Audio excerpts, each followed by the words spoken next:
Welcome to the Lakeshow podcast, our weekly deep dive into the biggest stories and news surrounding the Los Angeles Lakers. I'm Allie Clifton, joined by my Spectrum SportsNet co-host, Chris McGee, and our Laker insider, Mike Bresnahan. Hello. Guys, how we doing? How we feeling? Pretty good. Summer's here officially, right? Oh, I missed that. Yeah. Is it like well, I mean, school's out. Is that the That's summer kind of how I solstice? base. Summer solstice is coming up. Okay. I think the 21st. Okay. Longest day of the year. But You love that day. I do. But I think I base it when all the kids are out of school. That means the town starts to look a little different. Everyone's out and about. Finally got some blue skies parking. today. Yeah, parking sucks. Allie, little known fact about the summer solstice, It involves our friend Chris McGee here. He goes to this local volleyball tournament, correct me if I'm wrong, Geet, and he takes over the microphone for this tournament. It's like a local beach volleyball tournament, and it is just the most hilarious running commentary of any tournament at any time of the year in any sport. I love the solstice tournament. The solstice tournament is a great tournament. It's Yeah. 4-on-4. It's very good, Allie. You would like it. It's co-ed. A lot of fun. Is it like and it's just one of those tournaments where if I do end up talking, then you really don't have any restrictions on what you can say. Yes. So I think that's why Brez enjoys that. Love it. You know who may not have a lot to say right now? Who? As the Pacers lead the Thunder. Mike 2-1. Bresnahan? Should we talk about your sweep? pre-season or series prediction? Is the sweep dead? Did I lose that bet? You and Jay-Z are in the same boat right now when it comes to betting on the NBA Finals. Yeah, he's got a little more money than me. That's one difference. Jay-Z lost $1 million bet. Is that right? $1 million. Yeah, He put on OKC in 5. I guess that one sailed away too. But I'm thinking positively. I haven't bet at all on this series, and now I might bet OKC to win it at minus 250 in the series.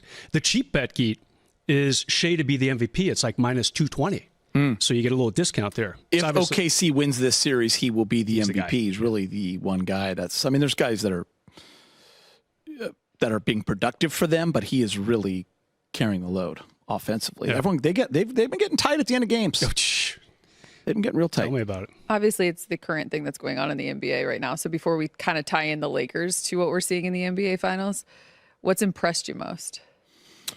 Simply the fact that Indiana is up 2-1? Yeah, I mean, honestly, I think throughout the entire playoffs, I remember the odds had them as underdogs against Milwaukee, but all of us thought Indiana was going to win that series. Yeah. People that really followed it, they were underdogs in every single series. The way they absolutely hammered Cleveland, the way they beat New York, that I just felt going in, this team's really not scared of anybody. I have OKC winning, but I said I wouldn't be surprised if Indiana won it because they're not scared of the moment. They were in the Eastern Conference Finals last year. They're a great basketball team. I think what surprised me the most is how they've handled these big moments. It was OKC who looked super tight at the end of game one. They had that 8 to 12 point lead in game one, and you and I were actually watching it together, and they couldn't get it to that 15-18, and you're used to them being able to do that. Mm-hmm. And when Indiana made that run those last few minutes, how tight OKC got kind of surprised me. Game two, OKC did what they've done so many times throughout the playoffs. They just beat up on a team by 10 to 15, get it to 18, get it to 20. They go on their runs. They're very comfortable. Their crowd is electric. Everybody's safe. Shea's killing it. Dort's hitting shots. Isaiah Joe. Game three, though, I was kind of waiting for this to be I thought there'd be a game out there where Indiana looked like the Pacers. First two games, even the one they won, they were not dictating the pace. Low scoring. And credit the OKC defense to that. But it flipped in game three. Indiana's defense, and I told you this yesterday, Indiana's defense to me was the story of that game. They turned OKC over 19 times. They dictated the pace. They got out and ran way more. Mm-hmm. They got all the loose balls. They created extra possessions. They had not done that at all in the series. That was absolutely an Indiana Pacer game. So when they were down like 4-6 in the fourth, because OKC came out with that big run in the third, the way they dominated that fourth surprised me the most. Yeah, 30-17. That was the biggest surprise that I've seen, like defensively, everything. OKC got one-dimensional. Indiana did not. Getting production from everyone. I'm shocked. Like, rarely do I botch a team as badly as I've botched OKC in the finals. I figured if this team didn't coast the last few weeks of the regular season, they could chase 70 wins if they really wanted to. I mean, they were that good in the regular season. They were absolutely hammering people. Would they go against the East? Like a 29-1 or something, something crazy. Well, what's the other record where they, the other stat where they only lost two in a row? How many times? They only lost twice in the regular season, back-to-back games. It's unbelievable for a young team. And they hadn't done it in the postseason. That is pure regular season dominance. Yeah. Not to mention when they lost in the postseason, their response game margin of victory was 21 points. And I, 21 points. I think Denver was the only test they've had. Yeah, which makes sense. And they passed. Yeah. So they easily won Game 7. I don't think, Prez, I don't think it's you being more wrong about it. Everybody, the odds had them huge favorites. They were the pick across the board, it feels like. I just think what happens when you get into these finals, it's their first time. A lot of youth on that team. And it just, they're the ones playing a little bit tight, and you didn't plan for that. A lot of people don't. Like, then you get to series and you watch the games and you're like, they're still asking the question, can Indiana win the series? You were getting that question all day yesterday. Which is wild.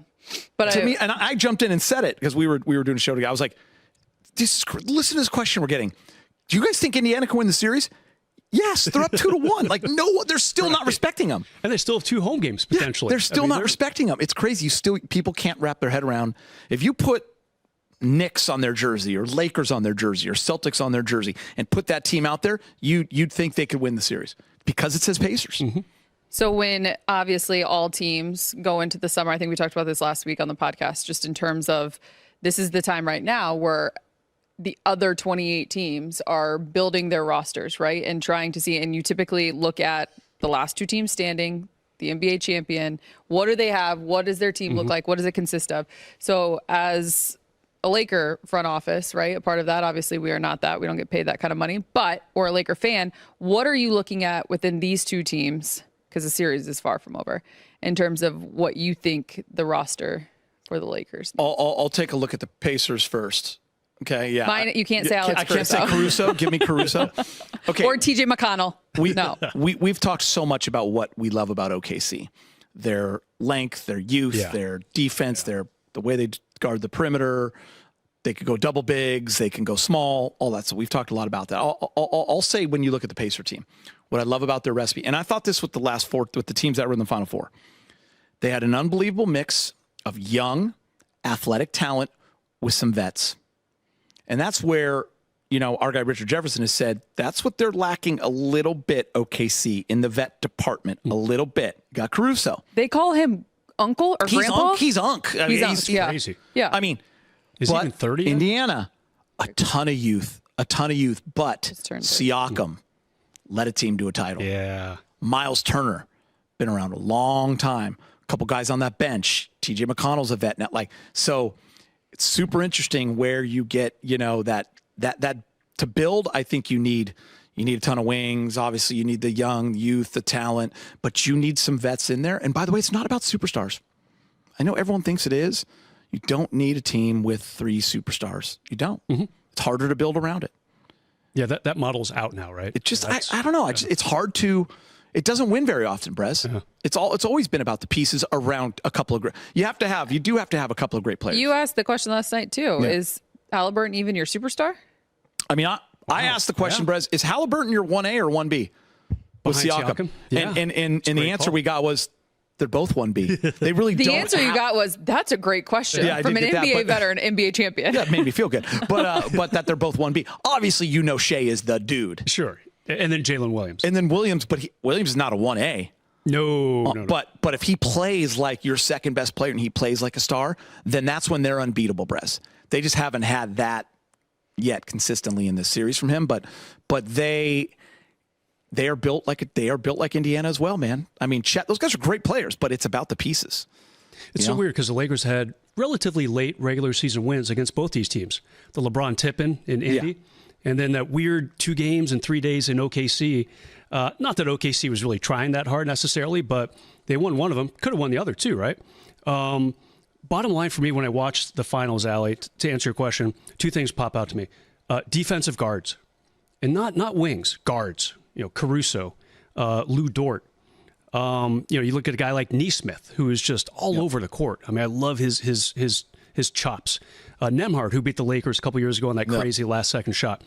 I think the Lakers need more, not 3, 4, 5, but 1 and 2 defensive coverage. They just do, Geet. You know what's interesting about that, Brez? You just brought up such a great point. When you're watching Indiana, and this has gone for OKC all year, obviously, but remember JJ mentioned championship shape, and everyone just jumped to, he's trying to challenge Luka. All right. 1 through 8 on that Pacer team, because they go about 10 deep. They play as hard on every freaking possession. They play hard. OKC does too. These teams are in championship shape. Like, they are playing at a level of intensity and on defense. And that's what everyone noticed watching the game last night. The tired team, the last 6 minutes of that game, completely gassed OKC. And especially Shea. But we all think that, I mean, I'll see the way that they were defending him and throwing guys at him and bodying him. But the way he closed out on that one shot in the corner, over to Halliburton in a close game, and kind of half-assed got over there. He was super tired, and he put a hand barely and then just kind of kept walking. Long rebound comes, Halliburton gets it, ends up on a three-point play. Rebound. Huge play. Yeah. Like, that's not Shea usually, but he's gassed.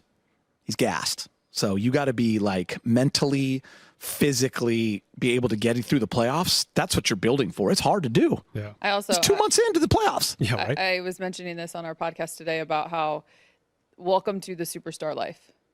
You win, you get the credit. You lose, by the way, you get blamed. We're talking about a play in the corner that he didn't close out perfectly. Yeah, we need you to freaking communicate for our team. We need you to be the voice for our team off the floor. We need X, Y, and Z. But as a role player, this is your job. When you look at a position like that and 100%. The way in which they're blitzing Shea now and the adjustments that India is making, it's all on him. You see that he's gassed, but yet you need him to do X, Y, and Z for you. Well, we need A, B, C, D, E, F, G, H, I, J from all the role players. Remember what Tatum was getting until he won it? Remember when he lost to Golden State? He was losing to Denver. Until he won it, like, it was kind of falling on his shoulders. It's been about on LeBron's shoulders for 22 years. Same thing with Steph, all those guys. So SGA is finding out. And by the way, Halliburton was getting it too. Like, Halliburton, whether it was Richard calling the game, whether it was Perk talking to you, whether it's us, after the first 2 games, we need to see more. You hit the game winner, You're and they're yelling tour dates. Having said that, the control room says that you look like you're in championship shape. No lie. They're liking your triceps. Thanks, guys. Good job. You're sticking out. Dude, I don't know who I need to Venmo, but I'll send money right now. I just heard in my ear from someone. That was Bergen that said that there was only one person in there that said it. Yeah. Thank you, Bergen. Well, Bergen knows. He works out a lot, and he's very fit. Bergen's at the gym 4 hours a day. Yeah. So. I will give you all a little insight. I was at the nail salon yesterday, and I hear this voice outside because every door is open in Hermosa Beach right now because it's beautiful out. Mm-hmm. And I hear this voice, and guess who it was? I turned my head. It was Chris McGee walking to Soho Yoga. I was like, oh, look at you going to get your fit on. Good for you. You didn't even say hi? No, I don't like people. Like, I hide. I hide. But you were talking loud on the phone. I heard you in the back of the nail salon. Ooh. Having said that, before we go to break, when it comes back to the Lakers, as we talk about it, Jovan Buha, believing that the Lakers will be, quote, aggressive because there's a sense of urgency because they need to appease Luka. When it comes to Laker rumors that are going on, anyone jumping out at you, Walker Kessler, center from the Utah Jazz, potentially back on the trade. You love Walker. What's this for? I love him, and I feel bad for the kid. He's, 23? He's already been in trade rumors for 3 years in a row. I mean, almost... You feel bad for the kid that makes millions of dollars? I know. Well, he's still on his rookie deal. He's not that wealthy yet. I like this. I like this play for the Lakers. I mean, he's a shot blocker. He's a rebounder. He's a tough guy. Big, strong dude. Yeah. I don't know about the scoring part, but, I like it. I think the Miles Turner boat has kind of left the shore for good. I think that's out. We started talking about that over a month ago, almost 6 weeks ago, when the Lakers got eliminated. Yeah, Miles Turner, he'd be a nice fit. He'll be every year. It's not even. It's every year they're trading him. I know, and they've never traded him. No, and they're 2 wins from championship. His whole career, he's not going anywhere. He's been there. Yeah. So he's back. And I was going to say that's the other thing in watching these finals that stands out: center play that the Lakers don't have. Miles Turner, he's had a great playoff run. The 2 guys for OKC, maybe not great in the finals, Holmgren and Hartenstein, but the Lakers would kill for one of those 2 guys. Well, and Chet has been good the last couple games, like very aggressive. Yeah. Right. And Brez, you know what I noticed yesterday? They did play the 2 big lineup a little bit more. Right. But yeah, I mean, Hartenstein got played off the court. Yeah. That's what happens a lot. Those 2 are so effective the first few rounds, not as effective together. Brez, what I thought was crazy was OKC going into this series, like you said, is a team that could have got to 68 wins, 70 wins. They changed their starting lineup going into the series. First game. Yeah. To match another team. That's where you go. They panicked. That's a little panic move. He was not going to like that. Robert Horry. He does not like that. It's so funny I brought that up. FaceTime him? I said that same thing. Robert does not like that. Yeah. He does not like that. No. What about it just shows that they're thinking about, we have to change to beat you. Right. Instead of you having to change to beat us. Get the power lineup out there. Some potential synergy, Lakers and Magic, to line up on a deal this summer. Yeah, I mean, the Magic have like 37 bigs. I mean, Jonathan Isaac, so gifted defensively. He's always hurt. I mean, that's going to be a problem. Wendell Carter Jr., I mean, I like his game a lot. Goga Bitadze. I mean, they have just so many bigs that... What kind of bigs do you want? That's the thing, right, Brez, too? Like, been the big let's question. take a look at Pacers. Miles Turner, you don't think of him as like a high flyer rim runner anymore, right? He can spread, but he had 3 blocks in that fourth quarter last night that were absolutely huge. Really Then you look at Obi Toppin, who's absolutely blowing up in these playoffs, making 2 of the biggest plays in the game. Like, so just like, you know, it's almost like we had Jackson Hayes in that role as that bench guy when AD was there. It was kind of a perfect role for him, right? But now with everyone with AD gone, you're thinking, do you need 2 types of players? Do you need a Walker Kessler? Do you need a rim runner type of guy? It was funny. It's a real. Yeah. Are they going to be able to play in the playoffs? Right. You need a dynamic roller, right? We're only locking in on the It's got to be a rim. Your 1A center guy needs to be the rim perfect runner. fit for Luke. Yeah. Has to be. Luka, right? Has to be. Right? Yeah. Yeah, Rob tipped us off a little bit with his post-season comments on the exit interviews day. He said, "Yeah, we love a rim runner and a shot blocker." And a few sentences later, he also said, "Oh yeah, and a big who can stretch the court, Like too." a Brook Lopez can stretch the floor. So if you can check off all 3 of those boxes, I don't know how you do that. You're gonna have to get rid of some pretty good draft capital and young players. Well, I think Austin you check Reeves. off those boxes by 2 players. Like OKC does. Yeah. Because Hartenstein doesn't shoot outside. He's a great 4 inches, screener, but rolls, strong guy, great in the regular season. and Chet's a shot blocker, 3-point outside touch guy. To bring this all back to Jay-Z, man, what it would be really nice to have $1 million to put on an NBA Finals. Not just have $1 million. $1 million that you could care less if you lose or not means you have a lot more than $1 million. Do you think he cares? Do you think he was like, shoot. Shucks, like, we'll get him next time. Obviously, you're betting that kind of money.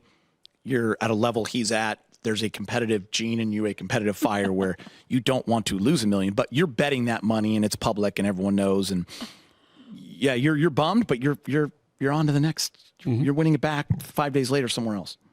He and Floyd Mayweather, big gamblers. On that note, would I see Floyd walk into the arena? What's in the bag? How much cash is in that bag, Allie? What you got in there? Lakeshow fans, remember you can be part of the show each week. Feel free to send us your questions and comments. We'd love to hear from you. We're going to take a quick break. Back with the latest on Dorian Finney-Smith. Welcome back to Lakeshow Podcast. If you're enjoying the show, you can check out more original podcasts from our Spectrum News journalists on the Spectrum News app. Just head to the podcast section to listen to the latest episodes. You can download the Spectrum News app on the App Store or Google Play. Let's begin with some news just down today. Dorian Finney-Smith underwent successful surgery on his left ankle. The good news here is that he's expected to be able to participate in training camp, which is a good sign there. Did we hear about this down the stretch a little bit? Or was it right after? I remember he was hurt, but he was playing because we did talk about it, that he was playing through it. I didn't know to what extent. Yeah, go ahead. What were you saying, B-More, our producer? He did miss. Remember, he was missing a couple games down the stretch. But that's all it was. Sit out. Okay. Yeah. At the time. Yeah, I mean, you know what's funny? It's been maybe not funny, but it's been a while since the Lakers got eliminated, 6 weeks. To me, this is a little bit of a break. So you're wondering if maybe he was trying to let it heal naturally. I don't know that intel, but sometimes the players wait a while after the season. Maybe they're trying to let it heal, and when it doesn't, all right, let's go under the knife. Because the last thing you want to do is go under that knife. But hey, like you said, Allie, he's back. It's if he's back for training camp, that's what matters, right, yeah, Perez? I mean, 3.5 months till training. You camp, want to get some continuity. He's got time. Yep. We've got the NBA draft coming up, obviously, the 25th and 26th. The end of this month. So we can dive into some more. Obviously, the free agency begins after that. Kobe Price sharing some potential under the radar free agents. Any of these names jumping out to you guys? Luke Cornett. I've heard that one. Trey Jones, Amir Coffey, Dante Exum. How about a reunion with Larry Nance Jr.? Wow. He's one of my favorite Lakers Junior. 10 years. Junior. I love him. All around good dude. I like the Trey Jones. He'd be a nice backup point guard. Always kind of been intrigued by his game as a reserve. Cornette, they called him Unicornet because he can do a little bit of everything. Is he the one that jumps straight up in the air, back on the block when a three-point shooter is out? That's Luke Cornett, right? I think that's him. Yeah. He jumps straight up in the air. Yeah, that's funny. He had a couple good games in the playoffs too. It's like, oh, damn. I've heard his name. Yeah. His name's floating out there. Yeah. I mean, the Lakers are going to have several openings. Yeah. I mean, a couple guys are gone. They're not going to come back. LeBron dunked on him, right? Yep. Yeah. So they're going to have to Smashed on him. They're going to fill out the roster. Pause. You guys want some more from pause, take a shot. More from Jovan on the Lakers saying the quote unquote breadcrumbs suggest that CP3 will come back to LA. He's been on the Lakers radar for the last 2 years. This is all you, Chris McGee. Don't do that to me, Brez. What am I missing? No, just probably because when Rondo punched CP, I used to talk about it a lot. But listen, very well documented on this network how I felt about David Stern, mixing the trade with CP3. Right around but when I Christmas. heard all that, whenever I hear the CP3 rumors, and I've heard them now lately, coming back to LA, my first thought is the Clippers. CP3's best years That would make more sense. were with the Clippers. That's his tie to LA. So when I think of him coming back to LA, it's not the Lakers, it's Clippers. It is interesting. Like what? I mean, I love CP3. He's a Hall of Famer, first ballot, but not. Yeah. But is he now? Yeah. Yeah. I mean, he's older. Doesn't have a lot of time left, probably. Exactly. I mean, he was okay with San Antonio. He's okay. But he's going to be injury prone. And like Trey Jones to me is, 10, 12, 15 years younger, whatever the age difference is. I mean, don't get me wrong, man. Yeah. I love Chris Paul on a team, Yeah. but I just always think Clippers because they wouldn't allow him to play for the Lakers. Geet, the fact that They took a couple titles away from us, Allie. Geet, the fact that you could say to, Rondo, come on over here. Let's you're a Laker now. The fact you're able to put that aside, I have complete confidence in you that if Chris Paul joins the Lakers, you could put that aside. Oh, the Rondo. Oh, yeah. Oh, yeah. I just love that moment. Yeah, exactly. Oh, yeah, absolutely. Yeah. Oh, yeah. I'm not mad at Chris Paul. I just love that moment. The fact you could embrace a former Celtic like Rondo when he joined the Lakers. Oh, yeah. Oh, my God, of course. I covered Chris Paul back in his early years with the Clippers. Yeah. He's a great guy. Listen, if he would have joined the Lakers, guess who doesn't have as many rings probably? The Miami Heat. Chris Paul would have been teaming up with Kobe. That's true. That was You think that way? You're You not think saying that way? anything over there. You think that way? I'm not getting Chris caught in Paul that would have come to the spicy Lakers, storm. would they have won another ring? Yes. You think so? One, for sure. Yeah. What about Lonzo? A Lonzo reunion? I like it as long as you're okay Obviously. with him playing 49 to 55 games. I mean, hey, look, one of my favorite stories in the NBA is Lonzo Ball. The fact he really didn't play for 2.5 years, whatever the final number was, and he was a contributing factor to the rotation for the Bulls this year. Great job. But he's not going to get more than a veteran's minimum. I have a pretty good feeling about that. I like the idea of defender. that type of player, a defensive-minded player like that.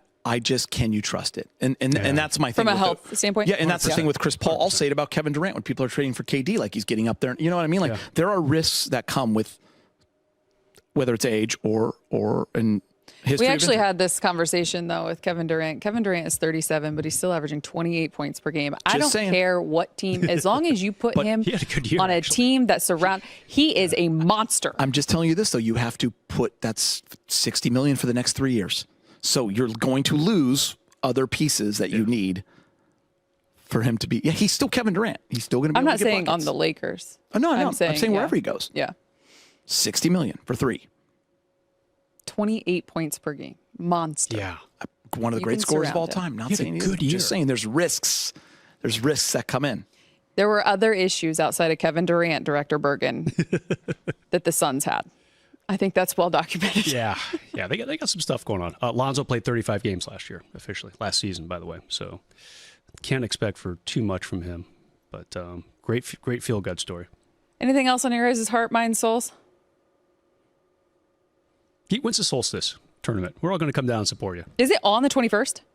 It's always the Saturday of the solstice. So I think solstice might be on the Sunday. So. Is that the same day as Smackfest? Allie, you haven't commented much. What's going on? I don't here? hang around the volleyball tournaments because I have my thoughts. No one cares about volleyball. I'm talking. You haven't said much about anything. I'm Series. just listening. Yeah. Are we that interested? We all have a role to play. It's a TV show. We all have a role to Who's play. winning? Pacers You or guys are OKC? talking. I am listening. And I'm also thanking you for listening to the Lake Show podcast. If you like what you hear, leave us a rating and review on your favorite podcast app. We want to hear from you. Give more. Geeter, Brez, Okay, see you Allie. at 4. Let's go.